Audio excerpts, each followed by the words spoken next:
উটের দুধের যে চা বিক্রি করছেন 400 টাকা প্রতি কাপ, এই উটের দুধ কোথা থেকে নিয়ে আসছেন আপনি, পেয়েছেন কোথা থেকে? এটা হচ্ছে আমাদের বস হচ্ছে যখন দুবাইতে যায়, উনি হচ্ছে বিভিন্ন বিজনেসের খোঁজে যায় দুবাইতে।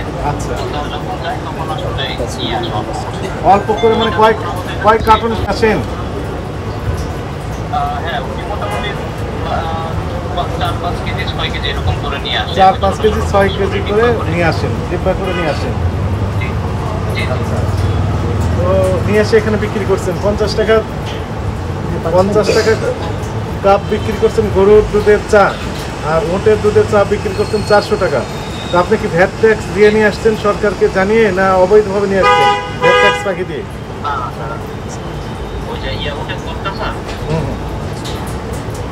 উটের দুধটা হচ্ছে আমার বস নিয়ে আসে আর কি, আসার সময় আচ্ছা, যদি নিয়ে আসেন তাহলে আপনি ব্যক্তিগত খাওয়ার জন্য, ব্যক্তিগত ব্যবহারের জন্য, আত্মীয় স্বজনকে দেওয়ার জন্য আপনি নিয়ে আসতে পারেন, এটি আইন আছে ঠিকই। কিন্তু আপনি ব্যবসায়িক কাজে যখন নিয়ে আসবেন, তো স্বাভাবিকভাবে তখন তো প্রপার চ্যানেল মেনটেন করে নিয়ে আসতে হবে এবং আপনাকে ভ্যাট ট্যাক্স দিতে হবে, ডিউটি দিতে হবে সরকারকে। আপনি তো কিছু দিচ্ছেন না।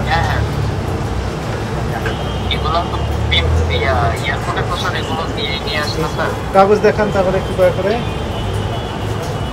400 টাকা কাপ বিক্রি করেন, আমার আপত্তি নেই, কিন্তু আপনার কাস্টমার যদি এখানে খায় 400 টাকা দিয়ে, আমাদের আপত্তি নেই। আপত্তিটা এখানেই যে জেনুইন প্রোডাক্টটাই আপনি কি দিচ্ছেন কিনা, এটি ইম্পর্টেন্ট ইস্যু।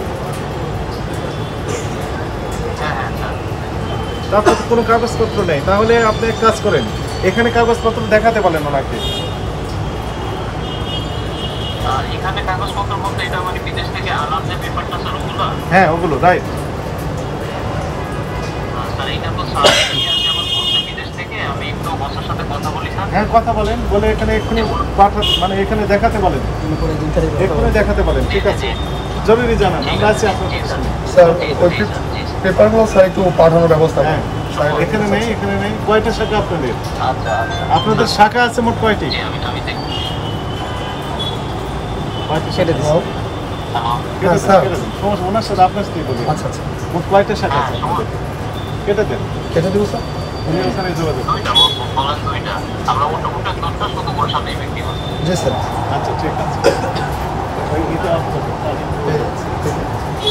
এখন আপনি উটের দুধের চা বিক্রি করছেন।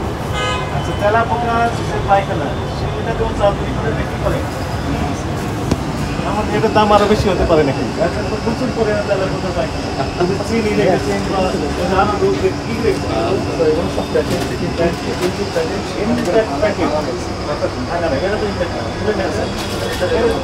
খোলা তো পায়খানা দেখতে পেয়েছেন? এখানে হাতে স্নাইপার অন করে হেডশট মারা।